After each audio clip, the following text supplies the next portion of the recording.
ஆண்டவராகிய இயேசு கிறிஸ்துவின் கிருபையும் சமாதானமும் உங்கள் அனைவரோடும் கூட என்றென்றைக்கும் இருப்பதாக. தலைப்பு: நான் உன்னை விட்டு விலகுவதும் இல்லை, உன்னை கைவிடுவதும் இல்லை.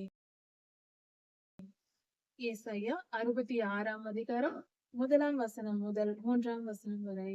கர்த்தர் தம்முடைய இருதயத்தை திறந்து அவர் மனதில் உள்ள உணர்வுகளை வெளிப்படுத்தி சொல்லுகிற அதிகாரமாய் இது இருக்கிறது. கர்த்தர் பேசுகிறார். அவர் மனதில் தோன்றுகிற எண்ணங்களை அவர் தம்மை குறித்து, தம்முடைய வல்லமையை குறித்து நமக்கு வெளிப்படுத்தி சொல்லுகிறார். அதாவது, பிள்ளைக்கு பெற்றோர்கள் இருக்கிறார்கள் என்றால் அவர்கள் தங்களை பற்றியும், தங்கள் குடும்பத்தை பற்றியும், தங்கள் குடும்ப பரம்பரையை பற்றியும் பிள்ளைகளுக்கு சொல்லுவார்கள். இல்லை என்றால் தெரியாது. பெரியோர்கள் சொல்லிதான் பிள்ளைகளுக்கு தெரியும். அது தவறல்ல, அது சரியானதுதான். நம் முன்னோர்கள் இப்படி வாழ்ந்தார்கள், நற்கிரியைகள் செய்தார்கள், நாங்கள் இப்படி செய்தோம், நீங்களும் இப்படி நல்ல காரியங்கள் செய்ய வேண்டும், இப்படியாக குடும்பம் இருக்க வேண்டும் என்று புத்திமதி சொல்லுவார்கள் சிறு பிள்ளைகளில் இருந்து. இது ஒரு பெற்றோர்களின் பழக்கமாய் இருக்கிறது. முக்கியமாக தகப்பன் இப்படி சொல்லுவார். அதே போல நம்முடைய பரம தகப்பன் ஆண்டவர் சொல்லுகிறார். அவர் சொல்லாவிட்டால் நமக்கு தெரியாது. அவர்தான் நம்மை படைத்தார். அவரை பற்றி நாம் தெரிந்து கொள்ள வேண்டும் என்றால், அதாவது ஒரு மனிதனை பற்றி இன்னொரு மனிதர்கள் சொல்லி புரிய வைக்கலாம். ஆனால் கர்த்தரை பற்றி நாம் தெரிந்து கொள்ள வேண்டும் என்றால் அவர் சொன்னால்தான் அது முடியும். ஏனென்றால் அவர் ஆதியும் அந்தமும் இல்லாதவர். சிருஷ்டிக்கப்பட்ட எல்லா ஜீவன்களும் பரலோகத்தில் இருப்பவைகளாய் இருந்தாலும், பூமியில் இருப்பவைகளாய் இருந்தாலும் எல்லாம் கர்த்தரால் படைக்கப்பட்டவை. அப்படி இருக்க அவரை பற்றி சொல்ல வேண்டும் என்றால் அவர் காலத்திற்கு பின்பு வந்தவைதான் எல்லாம். அவரை விட பெரியவர்கள் யாரும் இல்லை. அப்படி இருக்க அவரே தம்மை குறித்து சொன்னால்தான் நம்மால் புரிந்து கொள்ள முடியும். அதனால் அவர் தம்மை குறித்து சொல்லுகிறார். கர்த்தர் சொல்லுகிறார். இந்த வார்த்தையானது தாவீது ராஜாவினிடத்தில் கர்த்தர் சொன்ன வார்த்தை இந்த ஏசாயா தீர்க்கதரிசியின் புஸ்தகத்திலும் கொடுக்கப்பட்டிருக்கிறது. அதாவது கர்த்தர் சொல்லுகிறார், வானம் எனக்கு சிங்காசனம், பூமி எனக்கு பாதப்படி, நீங்கள் எனக்கு கட்டும் ஆலயம் எப்படிப்பட்டதாய் இருக்கிறது என்று சொல்லுகிறார். ஆச்சரியமான காரியம். இதை யோசித்தால் நாம் எவ்வளவு சிறியவர்கள் என்பதை புரிந்து கொள்ளலாம். அதாவது, நமக்கு ஒரு வீடு கட்டுகிறோம் என்றால் நம் குடும்பத்தில் எத்தனை பேர் இருக்கிறோம், எத்தனை அளவு இருந்தால் வீட்டின் அறைகள் எத்தனை இருக்க வேண்டும், எந்த அளவு இருந்தால் நமக்கு போதுமானதா இருக்கும் என்று யோசித்து நாம் வீடு கட்டுவோம். கர்த்தருக்கு ஆலயம் கட்ட வேண்டும் என்றால் அவர் வந்து அமரும் அளவுக்கு நமக்கு இடம் தேவை அல்லவா? அவர் எவ்வளவு பெரியவரா சொல்லி இருக்கிறார். கர்த்தர் சொல்லி இருக்கிறார் இந்த அதிகாரத்தில், வானம் எனக்கு சிங்காசனம், பூமி எனக்கு பாதப்படி. வானத்தில் அமர்ந்து, வானம் என்றால் இந்த இடத்தில் ஸ்பேஸை குறிக்கிறது. பூமியானது சூரிய குடும்பத்தில் இருக்கிறது என்று தெரியும். சூரிய குடும்பங்கள், பல சூரிய குடும்பங்கள் சேர்ந்தது கேலக்சி, பால்வழி மண்டலம் என்று சொல்லுகிறோம். இந்த கேலக்சி, பல கேலக்சிகள் சேர்ந்தது யூனிவர்ஸ். யூனிவர்ஸ் என்று சொல்லுகிறோம். இந்த பல யூனிவர்ஸ் சேர்ந்தது மல்டி யூனிவர்ஸ் என்று சொல்லுகிறோம். சரி, ஒரு பூமியே இவ்வளவு பெரியது. ஒரு சோலார் சிஸ்டம், சூரிய குடும்பம் என்று சொல்லுகிற இது ஒரு நட்சத்திரம், அதை சுற்றின கோள்கள், இவைகளே 9 கோள்கள் இருக்கிறது. இவைகளே பார்த்தால் அவ்வளவு பெரியதா இருக்கிறது. நம்மால் போய் சேர முடியவில்லை. செவ்வாய் கிரகத்திற்கு போவதற்கு கூட ஒரு மனிதனுடைய ஆயுள் குறைகிறது. அதற்கு மேலே என்றால் சேட்டலைட் தான் அனுப்ப வேண்டும். செவ்வாய் கிரகத்திற்கு போய் வரலாம் ஒரு மனிதனுடைய ஆயுள் நேரம் வரைக்கும். அதற்கு மிஞ்சி சூரிய குடும்பத்தை தாண்டி கூட மனிதனால் போக முடியாது. அப்படிப்பட்ட நம்முடைய ஆயுள் குறைவு, அவ்வளவு தூரம் இருக்கிறது. இதில் நாம் டெலஸ்கோப், ஹபிள் போன்ற டெலஸ்கோப்களை வைத்து ஆராய்ந்து புதியதாக பலவித நுண்ணோக்கிகள், அதாவது மிக தூரத்தை பார்க்கக்கூடிய கருவிகளை தயாரித்து சேட்டலைட்டில் வைத்து அதை அனுப்பி அதன் மூலம் படம் பிடித்து எல்லையை கண்டுபிடிக்கலாம் என்று விஞ்ஞானிகள் ஆராய்ந்து பல வருடங்கள் ஆராய்ந்து செய்து கொண்டிருக்கிறார்கள். அவர்கள் கொஞ்ச தூரம் என்று அவைகளை அனுப்பி பார்த்து கொண்டே இருக்கிறார்கள். இன்னும் அதன் எல்லையை, மல்டி யூனிவர்ஸின் எல்லையை, யூனிவர்ஸின் எல்லையே தெரியவில்லை. போய் எந்த இடத்தில் முடிகிறது என்று அந்த விளிம்பை பார்க்க முடியவில்லை. போய்க்கொண்டே இருக்கிறது. எவ்வளவு தூரம் போனாலும், எத்தனை வருடங்கள் போனாலும் போய்க்கொண்டே இருக்கிறது. அதன் எல்லை எங்கே என்று தெரியவில்லை. இப்படி இருக்க அந்த எல்லை தெரியாத இடம் இருக்கிறது அல்லவா, அது கர்த்தருடைய சிங்காசனமாம். அவர் அமரும் ஒரு நாற்காலி. அப்படி என்றால் அங்கு அமருவாராம், பூமியின் மேல் கால்களை வைப்பாராம். அவருடைய திருப்பாதங்கள் பூமியின் மேல் இருக்குமா, பாதப்படி கால் வைக்கும் இடமாம். இந்த பூமியே அவர் பாதம் வைக்கும் இடமாய் இருக்குமானால், இவ்வளவு பெரிய பூமியும் அவருக்கு ஆலயத்தை நாம் எப்படி கட்டுவது? எவ்வளவு பெரிய இடத்தை எங்கே தேடி போவது? வானம் முழுவதும், மல்டி யூனிவர்ஸ் முழுவதும் அவருக்கு சிங்காசனம். அதை விட பெரியதா எங்கே போய் நாம் கட்டுவது? கற்பனைக்கும் எட்டுமாமா. இந்த பூமியின் 10%, 1% இடத்தை எடுத்து கூட நம்மால் கட்டிடம் கட்ட முடியாது. அப்படி இருக்க கர்த்தருக்கு நம்மால் தேவாலயம் கட்ட முடியுமா? முடியாது. கர்த்தர் சொல்லுகிறார், வானம் எனக்கு சிங்காசனம், பூமி எனக்கு பாதப்படி, எப்படிப்பட்ட ஆலயத்தை நீங்கள் எனக்கு கட்டுவீர்கள் என்று கேட்கிறார். நான் தங்கி இருக்கும் ஸ்தலம் எப்படிப்பட்டது? நான் எங்கு தங்கி இருக்கிறேன், அது எப்படிப்பட்டதுன்னு உனக்கு தெரியுமா என்று கேட்கிறார். என்னுடைய கரம்தான் இவைகளை எல்லாம் சிருஷ்டித்தது. அவர் திரு கரங்களால் எல்லாவற்றையும் படைத்து வைத்திருக்கிறார். நாம் பார்த்து கொண்டிருக்கிறோம் அல்லவா, இந்த பூமி, கோள்கள், மல்டி யூனிவர்ஸ் வரைக்கும் இதில் நாம் பார்க்கிற பொருள்கள் எல்லாம் கர்த்தரின் திருக்கரங்களால் சிருஷ்டிக்கப்பட்டதாம். அவராய் நாம் பொம்மை செய்வது போல அவர் செய்து வைத்திருக்கிற பொருள்கள் இவை. அவரின் விளையாட்டு பொம்மைகள் இவை எல்லாம் என்றே வைத்துக் கொள்வோம். அதுதான் உண்மை. அப்படி அவர் உருவாக்கி வைத்த பொம்மை போன்ற பொருள்கள் தான் இவைகள் எல்லாம். சிறு பிள்ளையா இருக்கும் போது களிமண்ணை எடுத்து மண்ணை பிசைந்து பொம்மை செய்து விளையாடுவோம். அது போல கர்த்தர் செய்து வைத்த பொம்மைகள் இவைகள் எல்லாம். இவ்வளவு பெரியது. அப்படி என்றால் அவர் எவ்வளவு பெரியவர்? யோசித்து பார்ப்போம். அவர் வல்லமை எப்படிப்பட்டது, எப்படிப்பட்ட பலம் உடையவர், எப்படிப்பட்ட ஞானம் உள்ளவர், இவ்வளவு திறமை உள்ளவர்.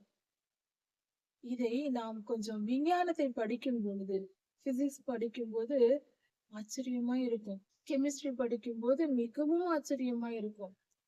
ஒரு துகள் என்று சொல்லும் பொழுது, ஒரு ஹைட்ரஜன், ஹீலியம், இப்படிப்பட்ட அடிப்படையான துகள்களை பார்க்கும்போது சூரியனில் ஹைட்ரஜனும் ஹீலியமும் இருக்கிறது. இது ரெண்டும் வினை புரிந்து இன்னொரு ஹைட்ரஜனையும் ஹீலியத்தையும் வெளியேற்றுகிறது. இப்படி ஒவ்வொரு முறையும் பல ஹைட்ரஜன்களும் ஹீலியங்களும் மாற்றி மாற்றி உருவாகி அது வெப்பத்தை உமிழ்ந்து கொண்டு தன்னைத்தானே உருவாக்கி கொண்டு ஒரு சுழற்சி முறையில் செய்து கொண்டே இருக்கிறது. அதனால்தான் சூரியத்தில் வெப்பம் உருவாக்கி கொண்டே இருக்கிறது. பூமிக்கு அந்த ஆற்றல் கிடைத்துக் கொண்டே இருக்கிறது. இந்த நுணுக்கத்தை அவர் வைத்தது கர்த்தர் அல்லவா? இப்படியெல்லாம் அந்த சூரியனை தயாரித்தது, அதாவது சூரியன் என்பது ஒரு பொருள் அல்ல, அது ஒரு காற்று மண்டலம். காற்றாக வாயு நிலையில் இருக்கிறது. அதன் வெப்பநிலையை பொறுத்த வரைக்கும் திடமாகவோ திரவமாகவோ இருக்க முடியாது, காற்றாக இருக்கிறது. அப்படியானால் அவர் எவ்வளவு பெரியவர்! ஒரு இடத்தில் இப்படி ஒரு நட்சத்திரத்தை வைத்து, சூரியன் ஒரு நட்சத்திரம் தான், அதை வைத்து அதை சுற்றி கோள்களை சுழல விட்டு அதற்கும் இதற்கும் ஈர்ப்பு விசையை ஏற்படுத்தி அதற்கு ஒரு சரியான அளவு, கால அளவில் தான் சுற்ற வேண்டும். சரியான காலம், அதனுடைய வேகம் எல்லாம் திட்டமிடப்பட்டு எல்லாம் முழுமையாக கீழ்ப்படுகிறது. அந்த சராசரத்திலும் இருக்கிற கோள்கள், நட்சத்திரங்கள், விண்மீன்கள், கற்கள், மீட்டியோர், காமர், இது போன்ற எல்லா காரியங்களும் மிக துல்லியமாக கர்த்தரிட்ட கட்டளையின்படி கீழ்ப்படிந்து செய்கிறது. இன்று இங்கு நம் பூமியில் இருக்கிற மனிதர்களாகிய விஞ்ஞானிகள் ஒரு விண்கல் வருகிறது அல்லது வானத்தில் ஏற்படும் மாற்றங்களை கண்டுபிடித்து சொல்லுகிறார்கள். இந்த விண்கல் இப்பொழுது வரும், இந்த வால் நட்சத்திரம் இப்பொழுது வரும், இன்னும் 100 வருடங்கள் கழித்து வரும், இன்னும் 108 வருடங்கள் கழித்து வரும் என்று துல்லியமாக அவர்களால் கணக்கிட்டு சொல்லக்கூட முடிகிறது மனிதர்களாலே. அப்படி என்றால் துல்லியமான வேகத்துடனும் தூரத்துடனும் அவைகள் பயணித்துக் கொண்டிருக்கிறது. இத்தனை பெரிய அற்புதமான காரியங்களை கர்த்தர் படைத்து வைத்திருக்கிறார். அவர் எவ்வளவு பெரியவர்! நாம் என்னவோ சாதாரணமாக நினைத்துக் கொண்டிருக்கிறோம். ஜெபிக்கிறோம் என்றால் நாம் ஏதோ அக்கம் பக்கத்தில் இருப்பவர்களிடம் பேசுவது போல நினைத்துக் கொண்டிருக்கிறோம்.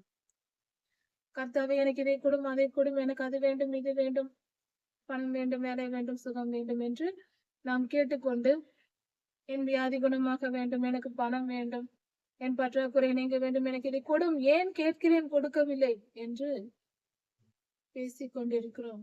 ஏதோ பக்கத்து வீட்டு நண்பருடன் பேசுவது போல, தோழிகளுடன் பேசுவது போல. ஜாக்கிரதையாயிருப்போம். அவர் மிகவும் பெரியவர். தாழ்மையோடு அவரிட்ட கட்டளைகளின்படிதான் நாம் கேட்க வேண்டும். கர்த்தரிடத்தில் ஜெபிக்க வேண்டும் என்றால் அவர் சித்தப்படி கேட்கிற எவனும் பெற்றுக் கொள்கிறான் என்று வசனம் சொல்லுகிறது. எப்பொழுதும் எதையாவது கேட்பதற்காக மட்டும் ஜெபிக்க போகக்கூடாது. அது தவறல்லவா? நம் பிள்ளைகள் எப்பொழுது பார்த்தாலும் எதையாவது கேட்டுக்கொண்டே இருந்தால் நமக்கு எரிச்சல் வருமா, வராதா? எப்பொழுது பார்த்தாலும் ஏதாவது கேட்டுக்கொண்டேதான் இருப்பாயா, வேறு வேலையே இல்லையா உனக்கு என்று சொல்வோம் அல்லவா? நாம் அந்த தவறை செய்யலாமா? நாம் பரம தகப்பன் அல்லவா? அப்பா, நான் என்ன செய்ய வேண்டும் என்று கேட்க வேண்டும் அல்லவா தினந்தோறும்? அப்பா, நான் என்ன செய்ய வேண்டும்? நான் என்ன சொல்ல வேண்டும்? நான் என்ன செய்ய வேண்டும்? எந்த விஷயத்தில் நான் மனம் திரும்ப வேண்டும்? எல்லோரும் மனம் திரும்ப வேண்டியவர்களே. நம்மிடத்தில் குற்றம் குறைகள் அநேகம் இருக்கிறது. தினமும் போய் சென்று கர்த்தரிடம், அப்பா, நான் எந்த காரியத்தில் மனம் திரும்ப வேண்டும்? என்னிடத்தில் உமக்கு பிடிக்காத காரியங்கள் என்ன இருக்கிறது? அவைகளை எல்லாம் எனக்கு சொல்லிக் கொடுங்கள். நான் மனம் திரும்ப விரும்புகிறேன். நான் மனம் திரும்ப விரும்புகிறேன்.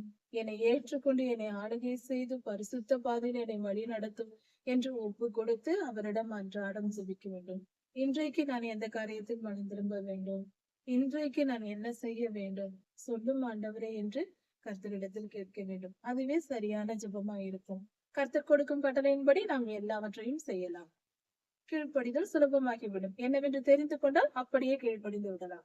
கர்த்தர் சொல்லுகிறார், வானம் இப்படி இருக்கிறது, இப்படியெல்லாம் இருக்கிற இந்த ஸ்பேஸ், அதில் நான் அமர்ந்து பூமியில் கால்களை, என்னுடைய திருப்பாதங்களை வைக்கிறேன். அப்படி இருக்க நீங்கள் எப்படிப்பட்ட ஆலயத்தை எனக்கு கட்டுவீர்கள்? அப்படி என்றால் கர்த்தருக்கு ஆலயம் கட்டும் தகுதி நமக்கு இல்லை என்பது பொருள். அதாவது அந்த அளவுக்கு நாம் பெரியவர்கள் அல்ல. கர்த்தர் தங்கி இருக்கும் அளவுக்கு, அவர் வந்து தங்கும் அளவுக்கு, ஆலயத்தை கட்டும் அளவுக்கு நாம் பெரியவர்கள் அல்ல, நாம் சாதாரணமானவர்கள். அதை புரிந்து கொண்டு நம்மை தாழ்த்த வேண்டும். ஆனாலும் அதாவது இந்த தகுதி தராதரம் எல்லாம் அன்புக்கு கிடையாது. அன்புக்கு தகுதி பார்த்து வருவதல்ல அன்பு. அன்பு தகுதி பார்க்காது. கர்த்தர் நம்மை நேசித்து விட்டார். அவருக்கு நம்மில் அன்பு அதிகம். நம்மை நேசிக்கிறார். சொல்லி இருக்கிறார் அல்லவா, நான் உன்னை நேசிக்கிறேன் என்று. அது நிமித்தம் நாம் தேவாலயம் கட்டலாம். அதாவது தகுதி எல்லாம் கிடையாது. தகுதியை வைத்துக் கொண்டெல்லாம் செய்ய முடியாது. ஆனால் கர்த்தர் நம்மை நேசிப்பதினால், நாம் அவர் மேல் அன்பு கூறுவதினால் அவருக்கு நம்மால் தேவாலயம் கட்டலாம். நம்மால் முடிந்த ஒரு சிறிய அளவு நம் வீட்டில் ஒரு இடத்தை ஒதுக்கி அந்த இடத்தை கர்த்தரிடத்தில் ஜெபிப்பதற்கென்று இடம் ஒதுக்கி அந்த இடத்தை நாம் ஜெபிக்க பயன்படுத்தலாம். அப்படி நாம் செய்யும் பொழுது கர்த்தருடைய வேத வசனமும் அங்கு நிறைவேறுகிறது. உங்கள் நடுவில் நான் வாசம் பண்ணுவேன் என்று இஸ்ரவேலுக்கு கர்த்தர் சொன்னார். அது போல நம் வீட்டில் எப்பொழுதும் மையத்தில் நடுஹாலில் அந்த இடத்தில் ஒரு இடத்தை ஒதுக்கி ஒரு சிறிய அளவு ஒருவர் உட்காரும் அளவுக்கு இடம் இருந்தால் கூட அதை ஜெபிக்கும் இடமாக பயன்படுத்தலாம். வேதம் வாசிக்க, ஜெபிக்க, கர்த்தருக்கு ஆராதனை செய்ய அந்த இடத்தை பயன்படுத்தலாம். அது மிகவும் நல்லது. கர்த்தர் அதை விரும்புவார், அதை ஏற்றுக்கொள்வார். நாம் சிறியவர்கள் தான். அன்பின் நிமித்தம், தகுதிய நிமித்தம் எல்லாம் அல்ல, அன்பின் நிமித்தம் நாம் இதை செய்யலாம். சரி, கர்த்தர் சொல்லுகிறார், அந்த சராசரத்தையும் என் கரங்கள் உருவாக்கின, அவைகளால் இவைகள் சிருஷ்டிக்கப்பட்டன, என் செயல்கள் இவைகள் எல்லாம் என்று சொல்லிவிட்டார்.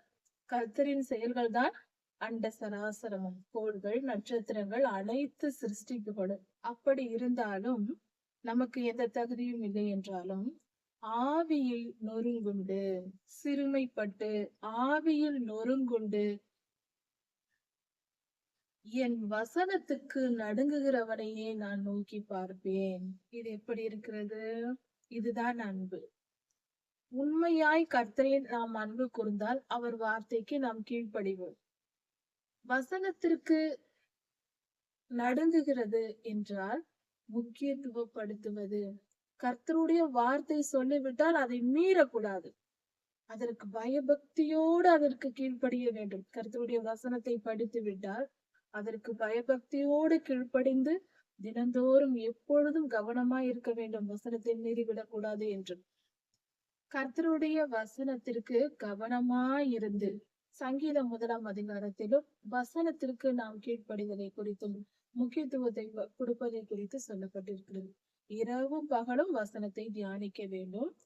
வசனத்தை கவனமாய் கை கொள்ள வேண்டும். வேத வசனம் எப்படிப்பட்டது என்பதற்கு சொல்வதற்கென்று ஒரு அதிகாரத்தை வேத புஸ்தகத்தில் நமக்கு முழு அதிகாரமே ஒதுக்கப்பட்டிருக்கிறது. அந்த அதிகாரம் முழுவதும் வேத வசனத்தை குறித்தே சொல்லிக் கொடுக்கப்பட்டிருக்கிறது. அதுதான் வேத புத்தகத்திலேயே இருக்கிறதில் மிகப்பெரிய அதிகாரமாய் இருக்கிறது. அதுதான் சங்கீதம் 119. இதை படித்து பார்த்தால் வேத வசனம் எவ்வளவு முக்கியமானது, அதை எப்படி கடைபிடிக்க வேண்டும் என்பதை கற்றுக்கொள்ளலாம். ஆதலால் நாம் கர்த்தர் நம்மை கவனிக்க வேண்டும். அதாவது தேவாலயம் என்பது எதற்கு? கர்த்தரை சந்திப்பதற்கு. கர்த்தர் அங்கு வந்து வாசம் செய்ய வேண்டும், நாம் போய் அவரிடம் பேச வேண்டும் என்று விரும்பிதான் தேவாலயம் கட்ட ஆசைப்படுவோம். அப்படி இருக்க நாம் அப்படி விரும்புகிறோம். ஆனால் கர்த்தரை சந்திப்பதற்காக தானே. கர்த்தர் சொல்லுகிறார், நீங்கள் சிறுமைப்பட்டு உங்கள் மனம் ஆலயமாய் மாற வேண்டும், அப்பொழுது நான் வந்து வாசம் பண்ணுவேன் என்று சொல்லுகிறார். வாசம் பண்ணுவேன் என்று சொல்லுகிறார். நம்முடைய மனம் மாற வேண்டும். நம் மனம் எப்படி இருக்க வேண்டுமா? சிறுமைப்பட்டு.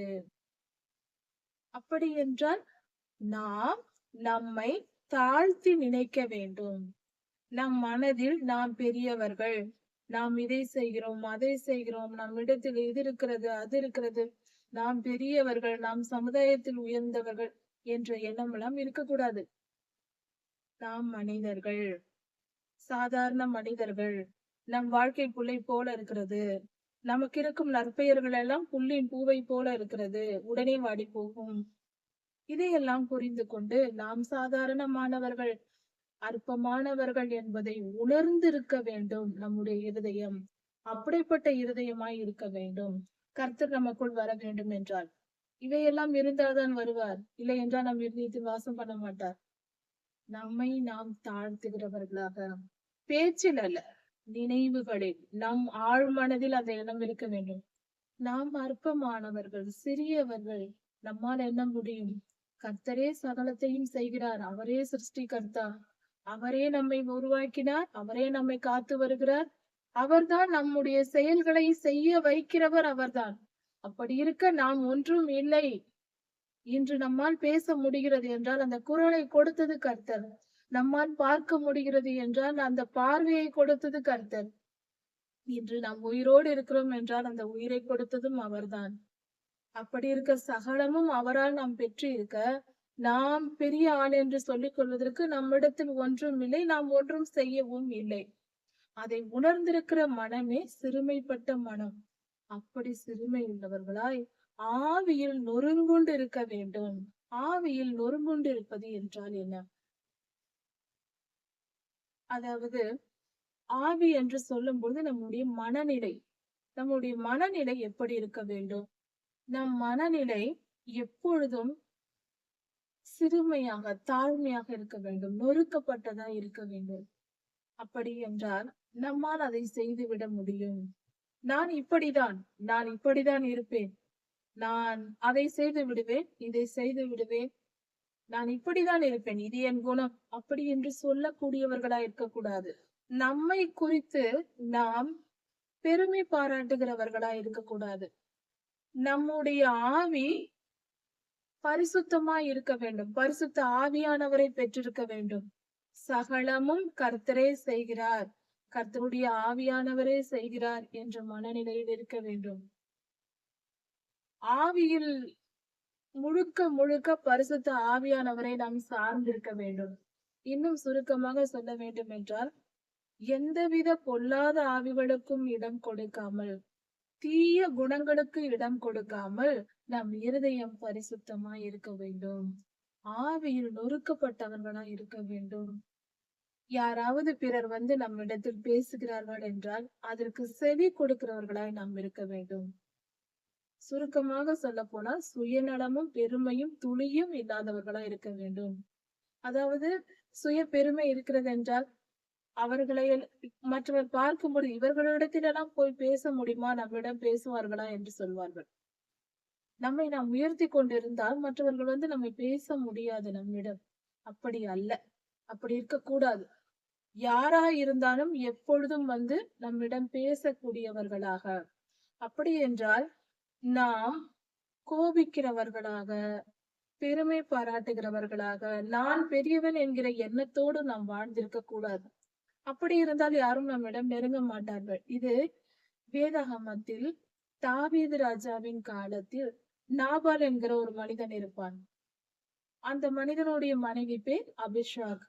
இப்படியாக அந்த மனிதனிடத்தில் தன் மனைவியே, அந்த மனிதனுடைய நாபாலின் மனைவியே அவனிடம் போய் பேச முடியாத நிலை இருந்தது. யாரும் அவனிடம் நெருங்கி பேச முடியாது. தானே பேசுவான், தானே அதிகாரம் செய்வான். யாருடைய பேச்சையும் காதில் வாங்க மாட்டான். எந்த காரியத்திலும் சாதாரண ஒரு வார்த்தை கூட பேச முடியாது. அப்படிப்பட்ட மனநிலையில் இருப்பவன் உச்சகட்ட பாவி, பெருமையின் உச்சகட்டத்தில் இருக்கிறான் என்று பொருள்.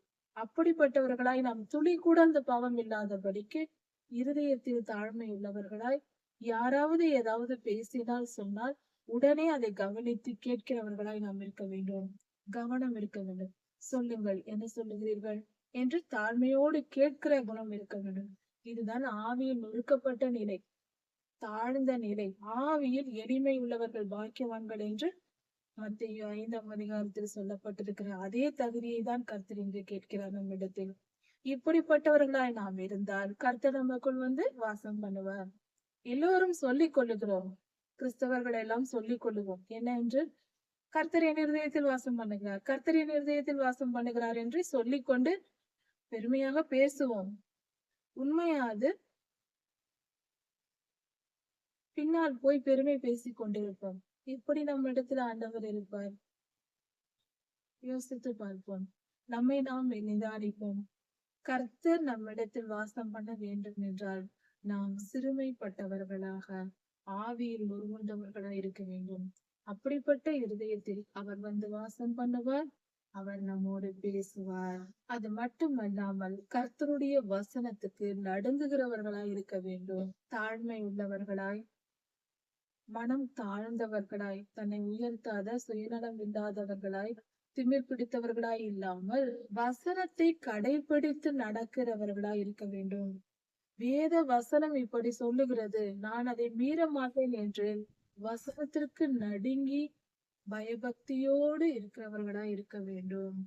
அப்படிப்பட்டவர்களுக்கு கர்த்தருடைய வார்த்தை கிடைக்கும். அப்படிப்பட்டவர்களை நோக்கி பார்ப்பேன் என்று கர்த்தர் சொல்கிறார். கர்த்தர் நம்மை பார்க்க வேண்டும் என்றால் இந்த தகுதிகள் வேண்டும். 3 தகுதிகள். 1, நாம் சிறுமைப்பட்டவர்களாய் இருக்க வேண்டும். சிறுமை உள்ளவர்களாய், மற்றவரை அதிகாரம் செய்யாதவர்களாய், கொடுமைப்படுத்துகிறவர்களாய் இல்லாமல் மனதில் தாழ்ந்த நிலையோடு, அமைதியாய், சாந்தமாய், உண்மையான தாழ்மையோடு இருதயத்தில் தன்னை தாழ்த்தியவர்களாய் இருக்க வேண்டும். அடுத்தது, ஆவியில் நொறுங்குண்டு என்றால் இன்னொரு காரியமும் உண்டு. மற்ற மனிதர்களோடு நெருங்கிய உறவோடு இருக்கிறவர்களாய் இருக்கக்கூடாது. ஆவியில் நொறுக்கப்பட வேண்டும். எல்லாராலும் புறக்கணிக்கப்பட்டவர்களாய் இருப்பவர்களை தான் கர்த்தர் நோக்கி பார்ப்பார். நாம் உறவுகளுக்குள் உலக பெருமை இல்லை, சுயநலம் இல்லை, பணம், பொருள் இதிலெல்லாம் ஈடுபாடு இல்லாமல் இருக்கலாம். ஆனால் என் உறவினர், என் நண்பர்கள், அவர்கள் இல்லாமல் என்னால் இருக்க முடியாது என்று சொல்லுகிற சில மனிதர்கள் இருப்பார்கள். அப்படி அல்ல, எல்லா உறவுகளையும் வெறுத்தவர்களாய் இருக்க வேண்டும். அப்படி என்றால் பகைத்து கொண்டு வாழ்வதல்ல. எல்லோரிடத்திலும் அன்பு கூற வேண்டும், எல்லோரோடும் சேர்ந்து வாழ வேண்டும். அதில் தவறில்லை. குடும்பமாக இருக்க வேண்டும், அதெல்லாம் தவறில்லை. ஆனால் நம் இருதயம் எல்லோரையும் சமமாக பார்க்க வேண்டும். ஒருவரை மட்டும் அதிகமாய் நேசிக்க கூடாது. கணவனா இருக்கலாம், மனைவியா இருக்கலாம், பிள்ளையா இருக்கலாம், பெற்றோர்களா இருக்கலாம், நண்பர்கள், உறவினர்கள், எப்படிப்பட்டவர்களா இருந்தாலும் சரி. யாராவது ஒரு மனிதனை மட்டும் நாம் அதிகமாய் உயர்த்தி நேசித்தால் அது தவறு. அதுதான் விக்கிரகமாவது. ஆவிக்குரிய தொடர்பு அங்கு இருக்கும். ஒரு தாய்க்கும் பிள்ளைக்கும் கூட இருக்கும். தவறுதான் அது. பாவம் அது. அந்த ஆவி நொறுக்கப்பட வேண்டும். இப்படிப்பட்ட உறவுகள் இல்லாமல் கர்த்தர் பிரிவினை உண்டாக்குவார். இது அவசியமா இருக்கிறது. அது நல்ல பிரச்சனை கிடையாது. நல்ல அன்பு கிடையாது. ஒரு தாயும் பிள்ளையும் உண்மையான அன்போடு இருந்தால் அடிமைத்தனம் இல்லாமல் இருக்க வேண்டும். ஒரு பிள்ளை தாய்க்கு அடிமையா இருக்கக்கூடாது. தாய் பிள்ளைக்கு அடிமையா இருக்கக்கூடாது. அடிமைத்தனம் இருக்கவே கூடாது. எந்த உறவுகளிடத்திலும் இவர்கள் இல்லாமல் என்னால் வாழ முடியாது. அவர்கள் சொல்வதை தான் நான் கேட்பேன் என்று யாருக்கும் நாம் அடிமையாக கூடாது. சரி என்று தோன்றினால் செய்ய வேண்டும், இல்லை என்றால் விட்டுவிட வேண்டும். யாருக்கும் அடிமைப்பட்டு நாம் கிடக்கக்கூடாது. இதுதான் ஆவியில் நொறுங்குண்டு வாழும் நிலை. ஆவியில் நொறுங்குண்டு வாழும் நிலை. இப்படி ஆவியில் நொறுக்கப்பட்டவர்களாய் எந்த மனிதனோடும் அளவுக்கு அதிகமான அடிமைத்தனத்தோடு எந்த மனிதனுக்கும் அடிமையாகாமல் எல்லோரிடத்திலும் அன்பு கூர்ந்து வாழ்கிற நிலை. எல்லோரிடத்திலும் அன்பு காட்டி வாழ வேண்டும். யாருக்கும் அடிமையாக கூடாது, அடிமைப்படுத்தவும் கூடாது. அப்படிப்பட்ட மனநிலைதான் ஆவியில் நொறுங்குண்டு வாழுதல். இப்படி செய்து கர்த்தருடைய வசனத்திற்கு நாம் கீழ்ப்படிந்து பயந்து நடுங்கி வாழ்ந்தால் கர்த்தர் நம்மை நோக்கி பார்ப்பார். அவரே நம்மை பார்ப்பார். அவரை நம்மை நோக்கி பார்த்து நம்மை கவனிப்பார். நம் வேண்டுதல்களை கேட்பார். இப்படி மனிதன் இருக்க வேண்டும் என்று கர்த்தர் எதிர்பார்க்கிறார். ஏசாயா தீர்க்கதரிசியின் காலத்தில் கர்த்தர் இந்த தீர்க்கதரிசியிடம் சொல்லுகிறார். ஏசாயாவிடம் சொல்லுகிறார், இப்படியெல்லாம் நான் எதிர்பார்க்கிறேன். இப்படிப்பட்ட மனிதனை தான் நான் பார்ப்பேன். ஆனால் இப்பொழுது ஜனங்கள் எப்படி இருக்கிறார்கள் என்று அடுத்த வசனத்தில் சொல்லியிருக்கிறார். கர்த்தரின் எதிர்பார்ப்பை ஜனங்கள் நிறைவேற்றவில்லை. முக்கியமாக லேவியர்கள், ஆசாரியர்கள், கர்த்தருடைய வேலையை செய்கிற ஊழியர்கள் இப்படியெல்லாம் இருக்க வேண்டும் என்று கர்த்தர் எதிர்பார்க்கிறார்.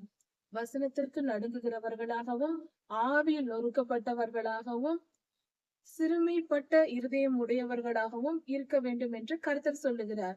அவர் எதிர்பார்க்கிறார். ஆனால் அதற்கு புறம்பாக கர்த்தருடைய ஊழியர்கள் இருக்கிறார்கள். அதனால் கர்த்தருடைய கோபம் வருகிறது. கர்த்தர் இதை குறித்து தொடர்ந்து என்ன சொல்லுகிறார்?